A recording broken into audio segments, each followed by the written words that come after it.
Good evening, everyone. Welcome to LFC Transfer Room. I'm here tonight, joined by Drew, Colin, and Paul, to discuss the next few weeks and mainly tomorrow's match against Crystal Palace. Now, it's been a while since we've seen a Reds win. We drew obviously against United, and we took a fair beating on Thursday against Atalanta. That was fairly unexpected. Maybe not necessarily the results we wanted to get in the past week rather. So yeah, we are ready to go again. Though it's still all to play for in the league mainly. We'll discuss the Europa League chances a bit later. If you're here tonight, make sure to like and subscribe if you're new, obviously, and please share your comments with us. Let us know what you think. We will discuss quite a lot of things tonight, so get ready. Drew, how are you doing tonight, mate? Doing okay. I'm getting over a concussion, so I'm a little foggy, but the Liverpool result against Atalanta certainly didn't do wonders for my headaches. But Crystal Palace is a new game tomorrow. Hopefully, I'm 100% and Liverpool's 100% taking 3 points. Yeah, I thought I dealt with it like quite in a bad manner, but you got a concussion out of it, so that's probably quite worse. Colin, mate, how about you? I'm doing well. I'm trying not to think about the results of late. Just trying to envision what the future might hold for us. Trying to be optimistic, but we'll see how long that holds. Indeed, we'll see. I guess as I said before going live, I think maybe last week was a bit tougher, but times like these do come, so it's still all to play for.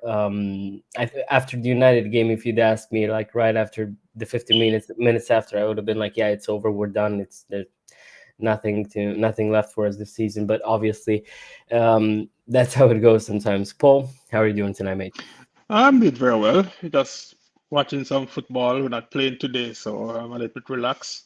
Tomorrow, when it's our game, then it will be a totally different thing. But so far, so good. Indeed, that's Eric Ten Hag will probably say after tonight's game as well. Still in a job. We'll see for how long. Then again, make sure to please like, subscribe, leave your comments as well. And with that, we are going to get into our first topic, which is obviously Crystal Palace. Now, I've read something on Twitter yesterday, Drew, and apparently Palace are the fourth best defense in the league by expected goals. So it is not going to be an easy match by any means. Palace are a pretty tough side, and especially when when they get into their defensive gear, they're pretty hard to break down, and especially with us maybe not necessarily in the best form. How do you see tomorrow's match? Sorry.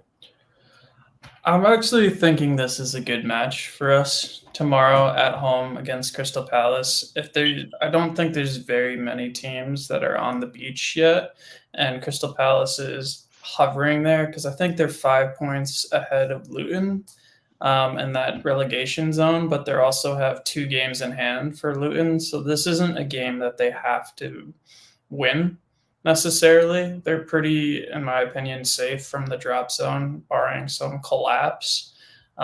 So I'm thinking this game for them is like if we get something from it, great. If we don't, that's okay too. Just so it might be hard to break them down because they can, like you said, be solid defensively and then relying on the counterattack. They have players like Eze and Mateta who can definitely cause problems for us. So it's not going to be a straightforward game, or like an easy handout. I don't think we can expect any game like that because that's the kind of attitude where you drop points against United and get embarrassed by Atalanta. But I'm glad we're playing Crystal Palace at home for the rebound after this week because I think that is a game where we can get 3 points relatively more straightforward than other games. Yeah, I think definitely there could have been other tougher games to get after the run that we've just had. So what's going to be interesting is if we're going to see a reaction. Now we've seen Jurgen talk about it at his in his press conference after the Atalanta game. He said he wants to see the players, go for it, have that hunger again, and I think it's about time to see something like that, mainly because uh, right before the United game, we've been talking about how we've kept on, missing chances and not taking our chances when we played them in the FA Cup, and that's happened again in the league. And obviously, the absolute thumping that we got against Atalanta on Thursday, that was probably one of the biggest surprises of the last few years for me, at least. Really didn't see that one coming. So, Drew, sorry, Colin. Do we expect a reaction? Do you see us smashing Palace and getting back on track, or is it going to be a bit more difficult? I'm trying to be optimistic. I think there has to be a reaction. My worry, I think, is that everybody on the squad knows the situation that is going on. Everybody's acutely aware that Jurgen won't be back. I'm worried that this downturn in form is coinciding with whether it's subconscious or if it's conscious by the players of a let off because they know that there is change imminent. And I think that if that is the case, then that makes it really hard to try to be as the manager, try to be the tough guy and try to get them to grit out a performance based on this kind of shame that they should have based on the way that they played in the midweek. I don't think that motivating them in that way is that straightforward anymore, because they know that he's not going to be there, and they know that that there is so much change that is going to occur. I don't think that motivation comes the same way or is transferable in that way when there's so much else, I think, going on. I think probably around the club and in their conscious and subconscious, whether it's known or not.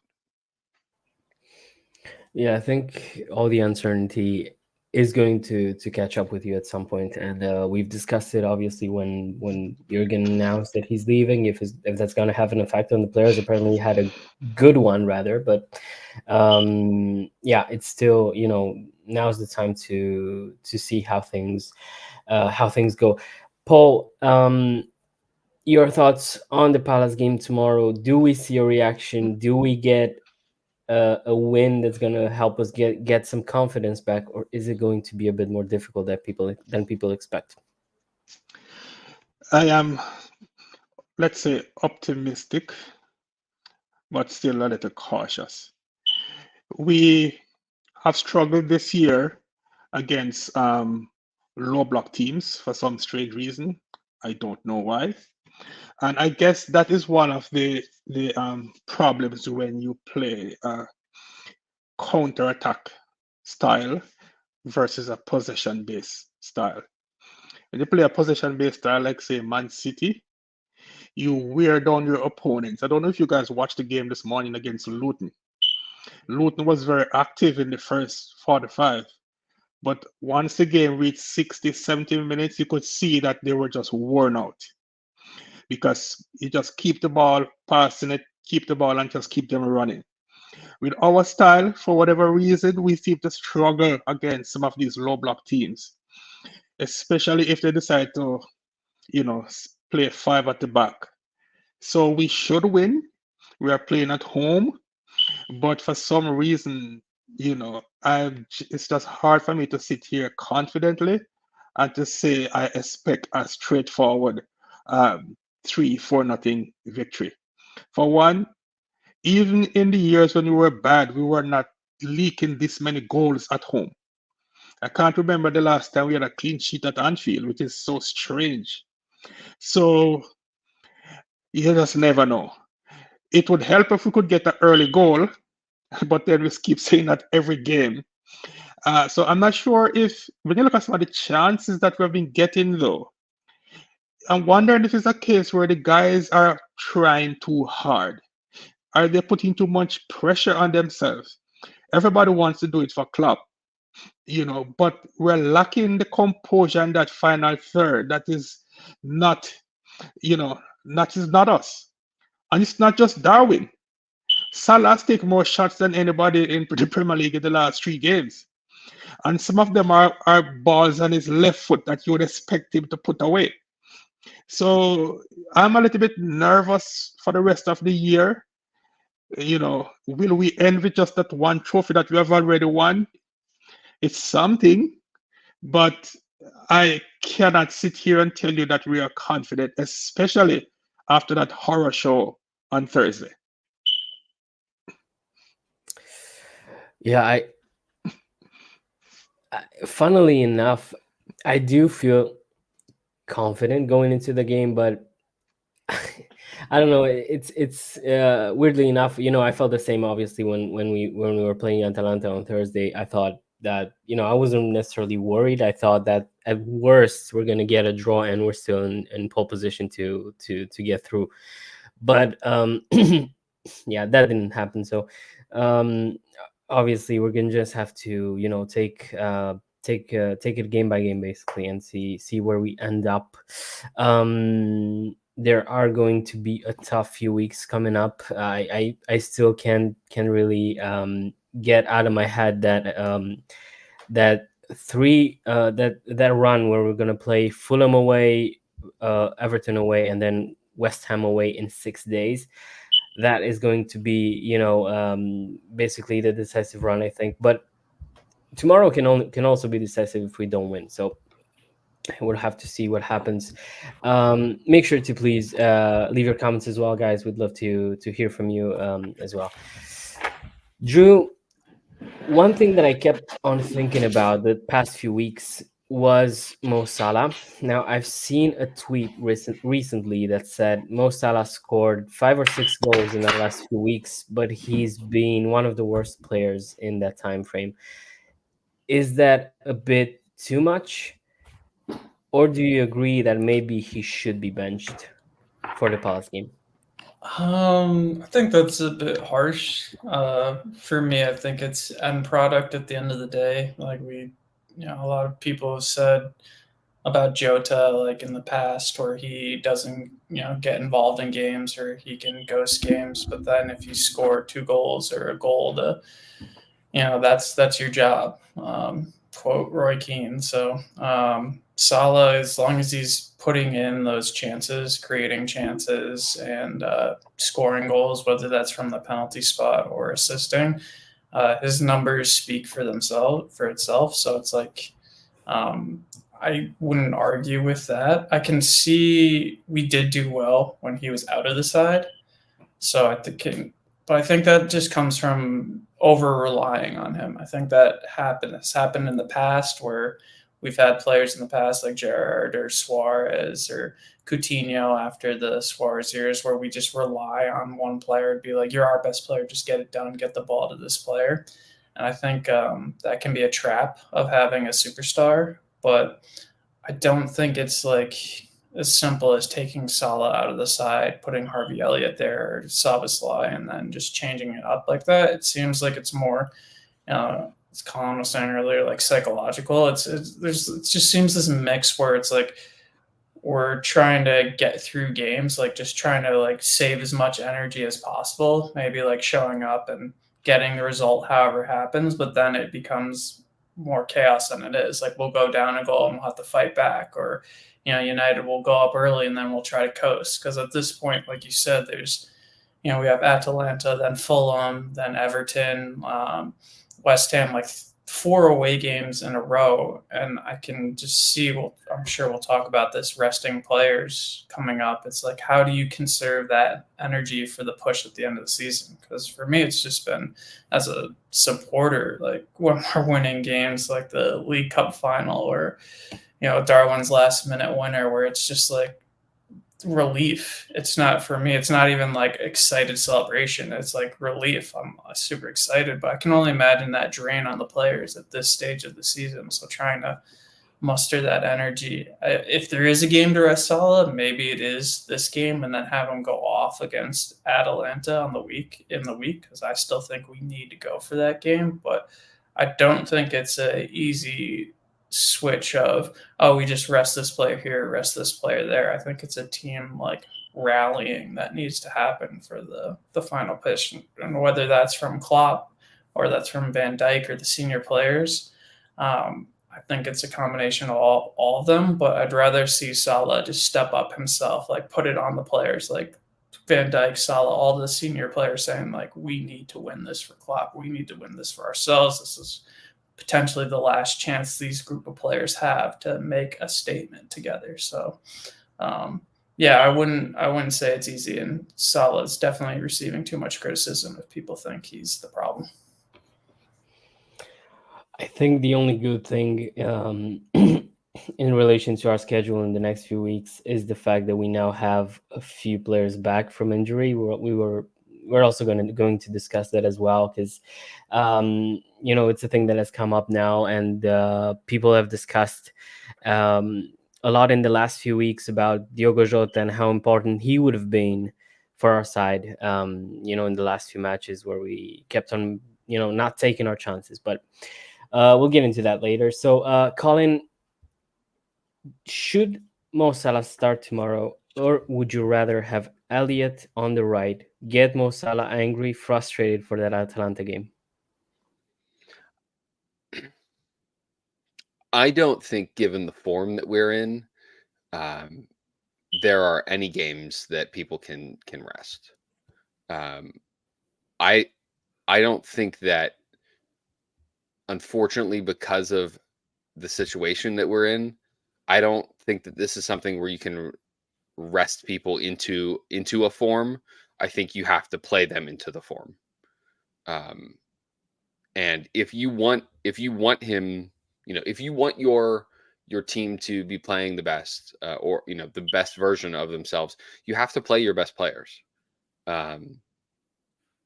Unless there's truly something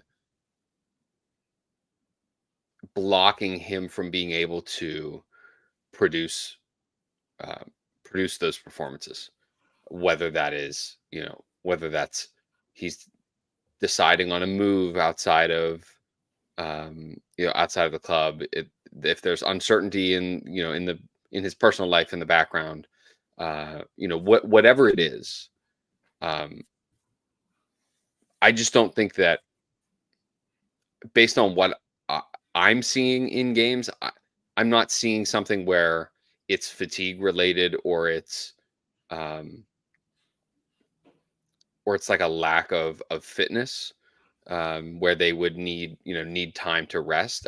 I see it as like it looks to me like a lack of urgency, or like a lack of confidence in being able to play the way that is being asked of them. Right. It almost was like we just expected to walk into Anfield and just walk over Atalanta. And if we would have taken them more seriously, maybe we do. But when you expect to do that, and you come up against a team that's very well coached, that has a great game plan for you, sometimes you get smacked. And we certainly did. I just don't think that then putting someone on the bench is putting yourself in a position to get the best out of them, especially mentally 3 or 4 days later, when there's no doubt we will go for that game. We will put the highest attacking side we absolutely can, and we will go for that game on Wednesday. I just don't think that if you're trying to balance both of these competitions and trying to win both of them still, that you can just say to your best player, we can have arguments about whether or not he is, but I don't think that putting someone on the bench for that is the correct solution to getting us out of the problem. Yes, that is going to be interesting going forward. Paul, your thoughts on Mo Salah, on Elliott tomorrow? Would you start Salah tomorrow and on Thursday as well? If Salah is 100% fit, then he is one of our best players, if not our best players. You don't win championships, Premier Leagues, Europa Cup, unless you have your best players playing. There is a saying that we use a lot in cricket, for those of you guys who have heard of the game cricket. It says, form is temporary, but class is permanent. Right? So, yes, his form is not at the high standard that we have accustomed to over the last 5 years or so. But Mo Salah is still one of our best players. So he has to play.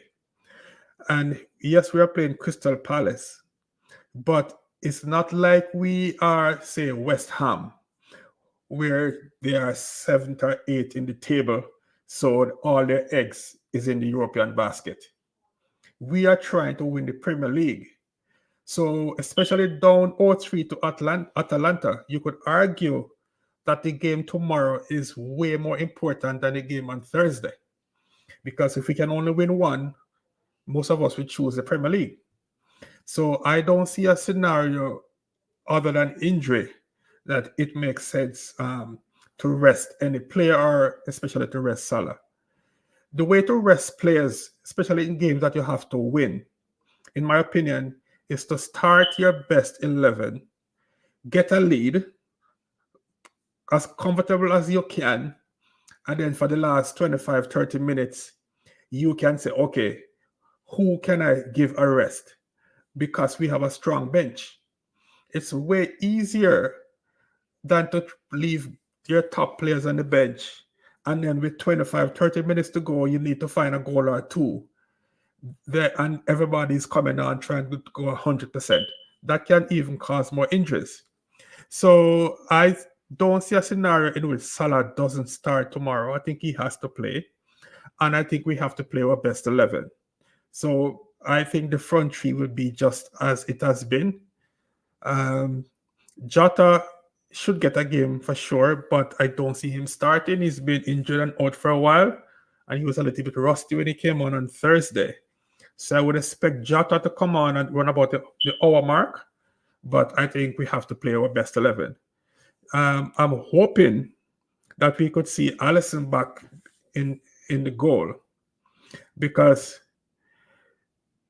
Kelleher has done very well over the last couple of months that he has been sitting in as a deputy.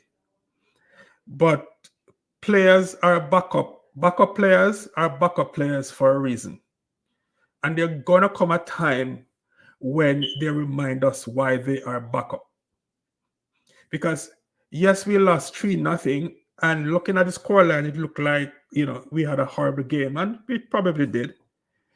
But I am pretty sure that at least 2 of the goals are goals that you expect your goalkeeper to save. The first one, he dived over the ball, and the third one, he, instead of catching the ball, he just palmed the ball back in play. So I would like to see Alisson back. I'm not sure if Trent is ready, but if Trent is ready, he needs to play. Mo Salah needs to play. We are on the stretch run right now. So this is when we need our best players. So we're either going to win with our best players, or I prefer to lose with them on the pitch. I don't want to lose with our best players on the bench, and then we have regrets.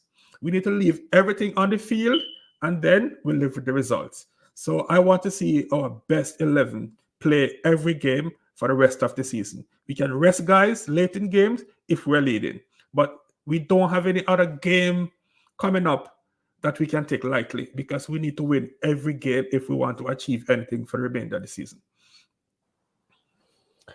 Indeed. Thank you, Paul. The next topic that I wanted to discuss has actually been approached in the chat. So I've seen this comment as well, and I've had a conversation with some of our fans online in the last week, rather, the last few days. I disagree with that statement, and I'm gonna say why. I think that sacrificing a competition with the promise that maybe you're gonna win something else is not necessarily a healthy mindset, and it will create complacency, and then you'll see that as well in games in the league, rather. So if you're sending a message like we're gonna sacrifice this because this is over, then you're gonna get the same kind of maybe complacency, the same mindset in the league as well, in the other matches, in other competitions. So imagine if Jurgen did that against Barcelona. We were still in a title charge as well in that when we were going for when we had the second leg. So I think we beat Newcastle with an Origi goal in like the last minute, 3 days before the Barca game. So that was we're that close of basically crashing out of both competitions, but we kept on going and somehow we made it work. Now, obviously, I'm not saying that this will be like the Barcelona game. There's an extremely tiny chance of us getting through that, but I think that with a full strength 11 and with our front three in form, we can definitely try and go for it, and there is a chance. So as long as there's a chance, we can definitely. I would say we have a 25% chance. Oh, that's very generous. I would be even under 10% me, but you see, the way to approach this game, I see people saying we should play the kids. In my opinion, we start our best team available 11 on Thursday. Obviously, if at halftime we are down a goal or two, and then it looks, improbable, then you make all your substitutions, right? You take off 4 or 5 guys because we have 5 substitutes. But if we get an early goal and start to put doubt in Atalanta's mind, you just never know. If we are leading, say 2-0 at halftime, I think they would be under tremendous pressure, especially playing at home. So by starting the kids, you would basically be surrendering the game without even trying. So I say start your best team. At the point in which it appears as if there's no hope, that is when you take off your players and put on the kids. I actually can't abide like that sort of like mentality of like we should just roll over and die. Like that it's actually like almost offensive to me. Like I cannot for the life of me imagine being a Liverpool fan and not backing ourselves to be able to score 3 goals against Atalanta. That's craziness. If you don't back us to at least try to score 3 goals against Atalanta, I understand we're not playing as well as we could, or frankly have been in the past like 2 months. Like we're not in the best form. But if you don't at least believe enough to try, like what are we doing here? Mm-hmm. Like what are you fans of sporting teams for? If you don't believe enough to try, why do it at all? And so to me, like the idea that we should just roll over and be like, 3, whatever, like we'll just give up on that for, like you said, Paul, for the hope that we can get get the results that needed to win the, and Mia, you brought this up too, like just for the hope of the chance to get, like your chance is in your own making on this game on the midweek. Like that's your chance, is that day to go out and at least try. And to just say that we like shouldn't, like it to me is as a coach of athletes, like is like if my players came to me with that, I would be, you know, livid. We need you to talk to a therapist and see and maybe I work really out like. a I really solution. would like. It's like I cannot abide that sort of mentality. And I will not. Like I won't coach people with that kind of like we're just gonna go out. Like we're just gonna go out and like just be there because it's already over. Like if you're gonna lose, do it with some dignity, do it with some pride and belief in yourself. And again, we're not talking about like high schoolers who I coach. We're talking about paid professionals who are making millions and millions of dollars. Their duty is to go out and try to win. That is their job. Like it's deeply wrong to me to suggest that we should just kind of for the hope of maybe some good, maybe Arsenal will lose a game, maybe they will, but like you have no promise of that. Like go out and win the next game. That's all you have is to go out and win the next game. So that's Yeah, how I feel. there's a lot of things here at stake, and there's a lot of things that you can take into account when discussing, the second leg now, because they know, like we've seen, or at least I've seen all of their posts in social media about the historical win that they've gotten. And obviously they know that's a historical win mainly because they know the size of Liverpool Football Club. And that just kind of shows you that they know what we're capable of. And so that's why when, as Paul said, if we get an early goal, we get into their heads as well. And, you don't know how things go from there. So yeah, you know, the thing with form as well, because I've seen this thing that we're not the same team that beat Barca. Yeah, well, I agree. Of course, that was probably one of the best teams the Liverpool had, probably the best, sorry, in the last 30 years. But Liverpool from last season, who were well below par, we beat Man United at home 7-0, and that was as well out of absolutely nowhere. Like no one expected that, and somehow it did happen because our front three was on their day. And that's what I said, when we have that front three on their day, ready to take those chances that we can create, and we have created a lot in the past few weeks, we can definitely do something special again. But obviously, as I said, I'm not saying that we're favorites. I'm not saying that we have a huge chance of going there and winning it 3-4-0. But I think we definitely have the possibility of doing that if we are on our day. Drew, your thoughts on this whole debate? I'm more optimistic. Like Paul said, like 25%. I'd give us a decent shot of running it back, just because, as you're saying, Mihai, it's not like we didn't create chances, or it's not like we aren't creating chances. We're just not finishing. And with a one-off game, I can see like why people are saying like, oh, just play the kids, like put all your baskets in the Premier League. But I wouldn't agree with that, just because of the situation we're in. It's not like we have 3 games left in the Premier League and we're ahead by 3-4 points, where if we went all out against a team like Atalanta and say like Salah got injured, Konate got injured, like something like that, then that could actually hurt our chances in the Premier League. It's like right now, Arsenal have their noses in front, and we need them to screw up.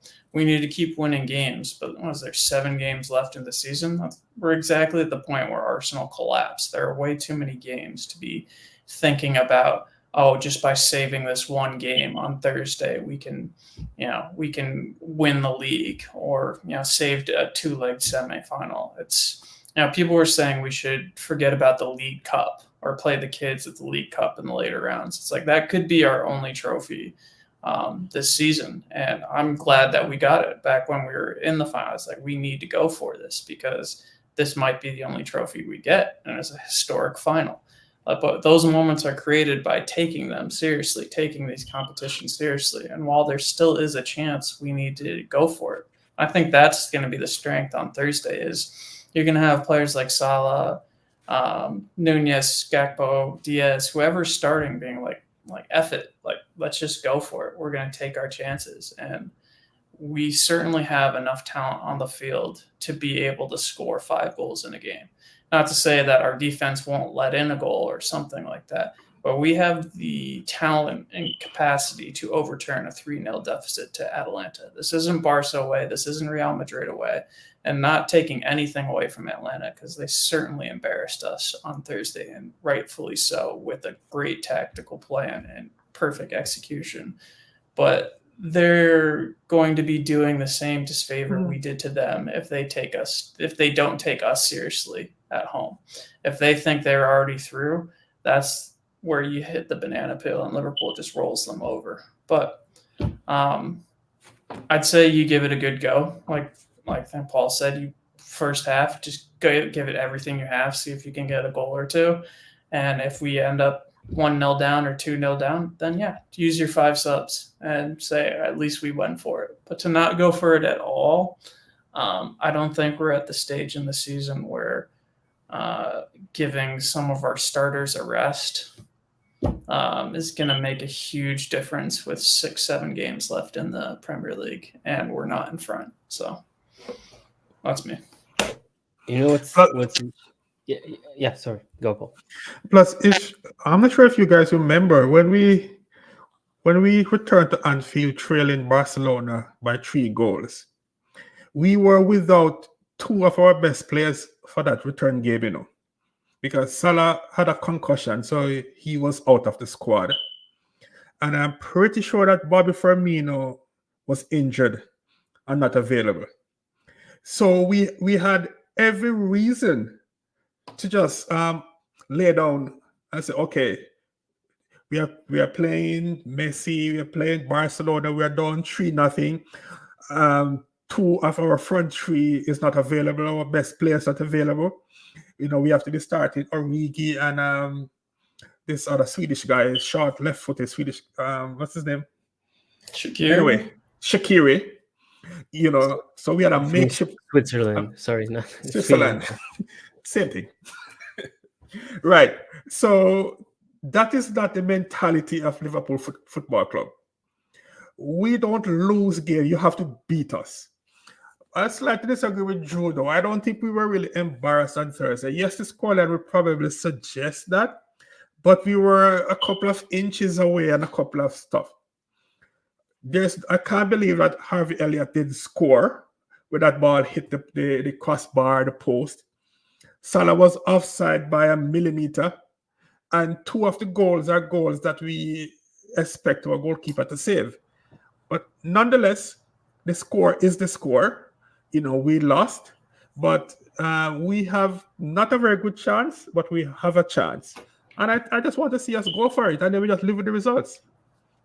I think for me, just Paul, with the embarrassing comment, I think for me, like when we went away to Barca, I still remember us being the better side against Barca. Like Barca did not play better than us.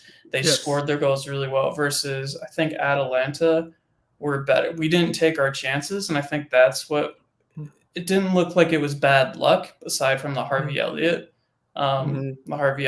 post. But like Nunez missing his shot, Salah missing the rebound, it just looked like we weren't up for it. And then we got smacked. Like Atlanta had our number versus where Barca didn't. Like Barca got lucky to win 3-0 versus it didn't feel like Atalanta was lucky. It just felt like we were worse. That's where I'm coming from. True. And you know, watching that game on Thursday too, my mind because I watch a lot of football in my time. And I love Klopp. I really love Jurgen Klopp. So I don't want to, throw any shade on him. But I started to wonder now if a new style, which more than likely we would have under the new manager, if it's Amorim, might not be better for us in the long term. Because we play fast, attack, counter-attack it. We had 70% possession on Thursday, but we couldn't break down Atlanta. And when we lost the ball because of the style that we play, almost every time we lose the ball in midfield, it looks like we're about to give up a goal. So I am starting to come around to that idea of probably a new style with a back three, with the three centre backs. You know, the way Amorim play, and you a more possession based style in terms of that fast Gangnam style, counter attacking style, everything at 100 miles per hour. I start to believe that this new style might work out for us, and it certainly would probably prevent a few less injuries. So I'm just trying to find, some light at the end of the tunnel to just to say maybe it's not all doom and gloom. Maybe we're just turning a corner to something different and new, and hopefully next year we are, in a better position. But let's see, this has certainly been a very challenging year because we are here in a position where we did not expect to be. None of us would expect us to be challenging at the top of the Premier League with 7 games to go right now, just behind our goal difference, right? But at the same time, we are still crying, we are still upset because of the points we have lost against teams like Man United twice, Thursday. So it's kind of a bittersweet. Is it better that we were just the mid-table that we expect to be, or to be where we are right now and then be disappointed? It's just one of those tough scenarios. But let's hope, but for this to be a fairy tale ending, we need to win one more trophy this year. We need to win something else, So let's keep our fingers crossed. Yeah, I think I've actually thought about the exact same thing, Paul, the last few days. Because I thought at the beginning of the season, I said we were gonna get top four, but we were never going for the league. I just didn't think we were gonna do that, and somehow we are now in this position. So we are, we are in a title race, but obviously, it's gonna hurt a lot more if we lose it. But there's still a few games left, so we're gonna just try and take it game by game, and we're gonna see what happens. I think the important thing is that we are here. We've seen that this team can challenge again after last season was pretty tough on all fronts. So we're gonna see what happens. What I wanted to say now, thinking back on Thursday after we've lost the game against Atalanta, I remember I was thinking that's probably the worst performance I've seen this season. But then now that I think about it, maybe it wasn't like a few key moments in the game could have gone differently, and if they had, then things again we would have had a different conversation now. Because I remember that Nunez missing that one-on-one, Harvey hitting the post twice in the same in the same shot, the goal disallowed that Salah had, the chances by Jota at the end of the game as well. I think we could have scored once or twice in that game. So maybe it wasn't as bad, at least offensively, as we made it out to be. That's why. And the crazy thing, sorry, and with this I'm gonna shut up about Atalanta, because we're playing Palace tomorrow. But the crazy thing that I think that's happened in the last few years is that we do actually have some belief that we can turn this around. And that's kind of what Jurgen did to us as a fan base. It was you kept on seeing it in tweets of, from doubters to believers and on banners and stuff like that. But it is coming into effect when you see the belief around the club. Like, I remember the Hodgson days. Imagine us losing 3-0 against an Italian side with Roy Hodgson on the bench. We probably would have been like, probably even Colin would have been like, yeah, you just play the kids. Yeah, no way. We're not getting through this. So the things that have happened around the club and with us as a fan base, I think that shows you why Jurgen has been such a special manager for us. Even if he's not gonna win anything else, until the end of the season, he's still being a historical figure for Liverpool. Okay, and with that, I promise you, I'm not gonna mention Atalanta anymore on this stream, at least until the next few days. Okay, the last topic for this evening is the lads that are coming back from injury. Now we have seen that Jones is now back. He's fit to start. He actually started the game against the. Oh, sorry, I'm not gonna mention the name again. He started on Thursday, so we've seen that he's ready to start games now. We're gonna see if Allison, Trent, and Diogo are fit to start going forward as well.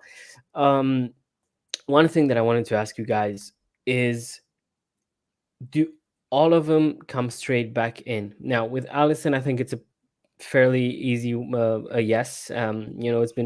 It's pretty straightforward. Now, Kelleher has done great in his last few months, but when you have a keeper like Allison, like he's probably the best in the world, you got to play him. So that's a given.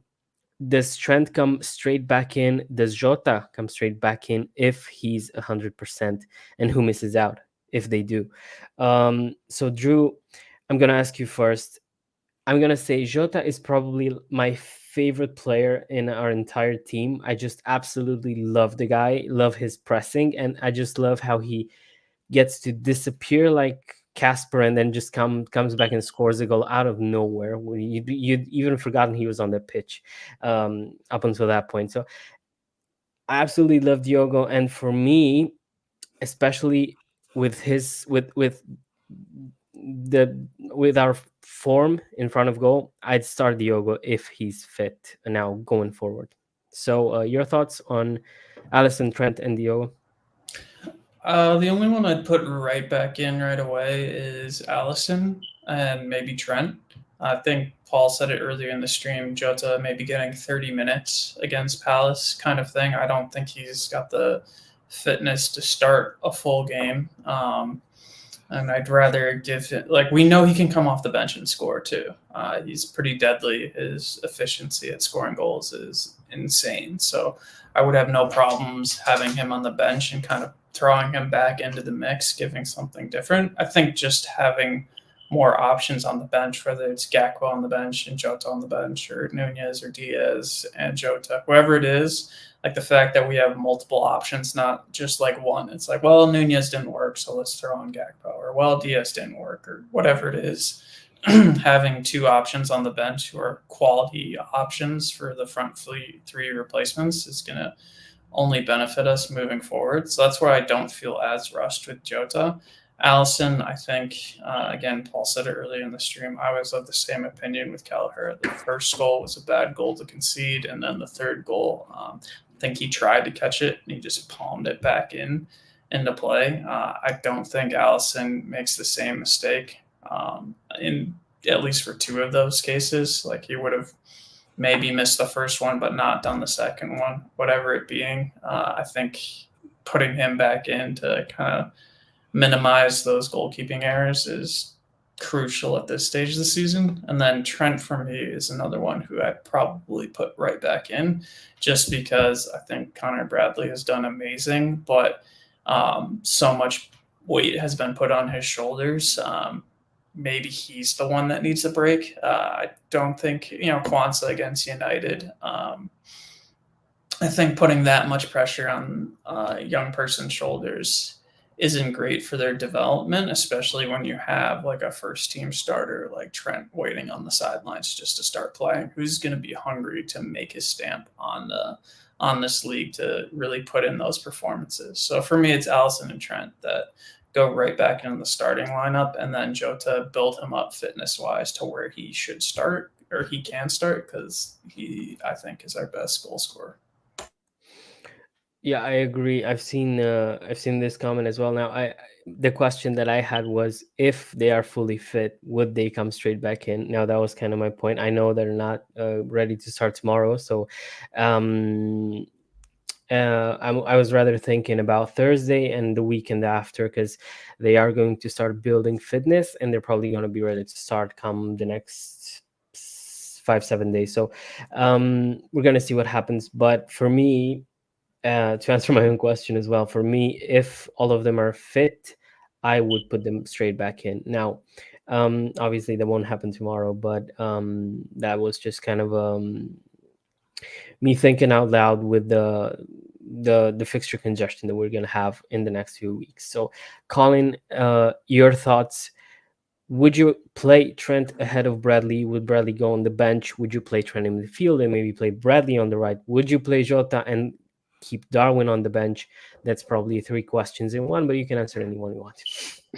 I think it depends a lot on what game it is that they would be potentially coming back for, what we need out of the game. Like, for example, if we say that they were to be ready to start at the midweek for Atalanta, and then and if we get 1 or 2 early and we can kind of reassess from there, or if we're down, then they don't have to play the whole game, whatever. But if they were ready and fit for Atalanta, like, we should throw everybody at it immediately. But inversely, if I can see them getting a couple minutes, potentially getting a couple minutes tomorrow, depending on how the game goes on Wednesday, a couple more minutes there. And you're right, it does have to build. It's not something that just is, you throw them back in immediately for the entire amount of time. Like I said, I think it's a little situational, based on kind of where we're at and where they would be at, given the kind of congestion that we have in the upcoming fixtures. I don't think it's just as simple as saying, like, I mean, obviously when Alisson's fully fit, he's back in. He's one of the very few, like, actually first team world, like, he's the best goalkeeper in the world. And I don't think there's anybody that can convince me of any other answer, when he's fully fit. So if he is, it doesn't matter what game that is, he's going back in. But I think for the other ones, it's more dependent, and it's more dependent on what the game itself is calling for. If we're up 3-0 tomorrow against Palace at the 65th minute, like, maybe you go subs on 75 instead of 60 then, or the adjustments based on the situation of the game itself, not necessarily just what we think the fixture might be. That's all well and good, because again, you don't want to just throw people back in too soon and ask too much of them. That's how we get reoccurring injuries and people are out for many months. So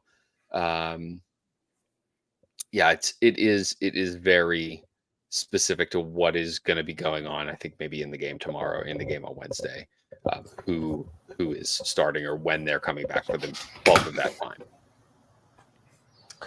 Right. Paul, your thoughts on the players coming back? Who would start? Who would still be on the bench? Who would have to earn their place back? Well, if we're assuming that everybody is 100% and ready to go, then the team actually picks itself. You don't need to discuss the goalkeeper anymore because that's a given.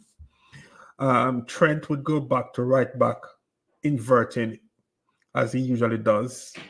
I'm not ready for Trent to be in midfield just yet. I would have Robbo. And actually, I don't care if we play Konate or Kwanzaa. Either is okay.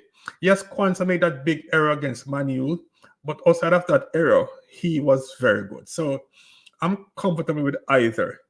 The midfield is where I would probably make a change, especially for Palace on Sunday. We know that Maka's best position is the 8, not the 6. But there might be a case for him to play at the 6 for Sunday in my mind, because Wataru Endo has not been up to scratch the last couple of games. He has not been his usual self. He has played a lot of football, so I'm not sure if he's catching up with him right now. So I would like to see Maka, and I would also put Harvey Elliott in the midfield, because Harvey Elliott, to me, is better in the midfield than when he's playing on the right wing. So I wouldn't mind seeing Maka, Harvey, and Szoboszlai in that midfield, at least to start. There's nothing wrong in bringing on Endo if we have 15, 20 minutes to go and we are up a goal or two and we just need him to just go and just clean up and give us some time. but he seems to be off the boil a little bit over the last couple of games. So I would ask Maka to give us some time at the 6, and then play Harvey in the midfield. Of course, Maka would be able to move forward occasionally, but that I would want to see. The two wingers would be Mo Salah and Lucho. I am a little bit conflicted about our number 9 because I've always believed that if Darwin is healthy, he should start. But having watched the game earlier this morning, I don't know if you guys saw the game between Spurs and Newcastle. And I saw a couple of finishes by Isak. And when I look at those finishes, I said the only person in our team who could pull off those 2 finishes is Jota, right? Darwin doesn't finish those 2 balls that Isak did this morning.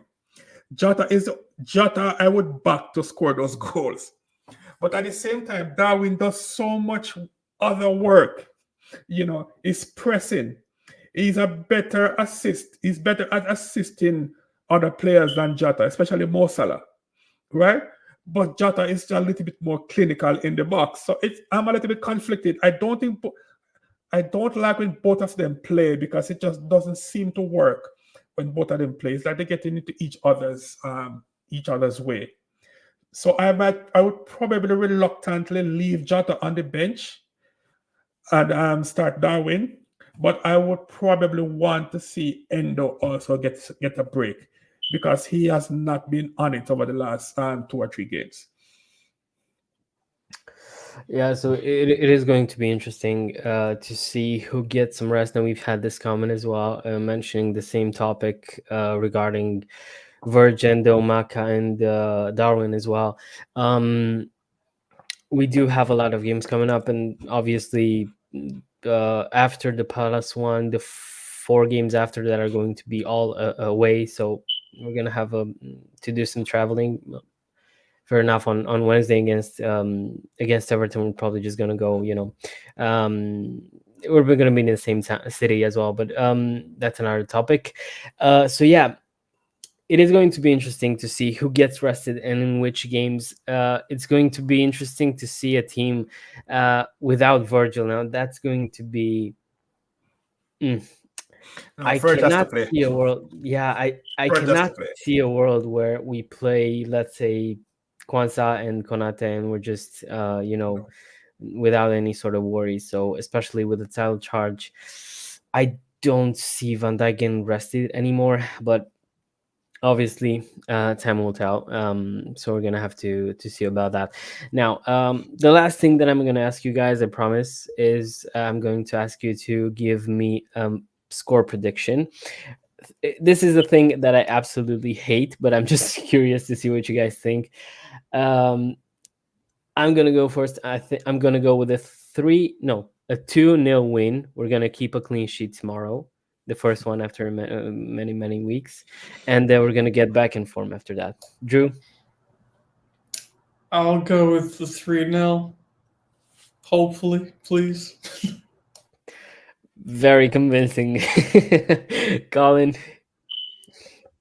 I'll go with the tried and true scoreline that we've had 3-1. repeatedly is 3-1. We're gonna win 3-1 tomorrow. Unfortunately, I don't see any world where we keep a clean sheet. It's just, even if it's just like a weird one, like we're finding a way to give up a goal. So I think we'll continue that. I think it'll be 3-1. Yeah, to be honest, I wanted to say 3-1 as well, but you know what? After that, I just thought, no, I'm getting positive vibes, positive energy. Paul? The law of average suggests that we should keep a clean sheet tomorrow. We have not kept a clean sheet at Anfield for the longest time. I think we have only kept maybe 2 or 3 clean sheets at home for the entire season in the Prem. So our luck has to change. I'm going to say that we are not going to concede it tomorrow. But how many goals are we going to score? I don't think we're going to score many. So I probably go with a 2-0 too. And I think we're going to have both goals in the first half. You know what? 3-0. Let's be positive. 3-0. I'm with Joe. Fair enough. 3-0. Fair And enough. Jota is going to get one off the bench. That would be a classic. I'm hoping for a Cody Gakpo as well. And Is I it think he's is one it of the guys. is it Gakpo or Hakpo? How do you pronounce his Um, name? so interestingly enough, okay, so this is one thing that I'm kind of passionate about.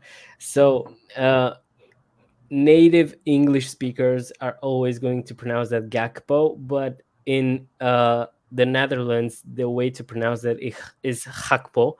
So it is a bit of a mouthful, but Okay. I would recommend listening to some Virgil interviews about his teammate as well. You'll see the pronunciation; they're a bit more versed, maybe even better than I could do it. So, all right. Well, we've just hit the hour mark, and that is where we are going to leave it. Thank you very much to everyone who's been on. Thank you to Drew, to Colin, to Paul, and thanks everyone who liked the video, who's been here, who left their comments. And we'll see you tomorrow at the match reaction after the Palace game. Hopefully after a win and a clean sheet, as we've predicted here on the stream. Fortunately, the one thing that I'm going to say is that I've seen positive scores in the chat as well. So at least we know we're going to win. There's no way we're not winning that. Okay, and hopefully I've not jinxed that. All right. So good evening, everyone, or good afternoon, wherever you are in the world. We'll see you tomorrow, and up the Reds.